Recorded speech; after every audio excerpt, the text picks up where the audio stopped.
Even before naman po, uulitin po natin, ang nais ng Pangulo talaga ay malinis ang gobyernong ito mula sa korupsyon. At kung sino po yung liable, ay dapat lamang din pong managot. Kung sinasabi at sinabi naman din po ng COA na ang apila ng Vice Presidente patungkol sa notice of disallowance na nagkakahalaga ngayon ng 73 million pesos, ay sinasabi ng COA na dapat ibalik ng Vice Presidente at ng iba niyang mga kasamahan.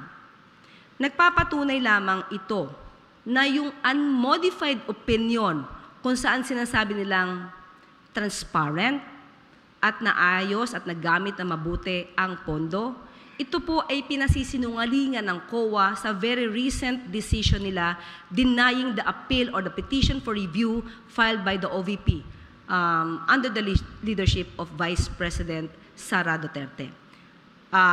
Yun naman din po ang gusto ng gobyerno. Kung sino po yung may sala, dapat ang COA ay mabilis kumilos. Hindi lamang po COA, pati po AMLAC dapat mabilis kumilos.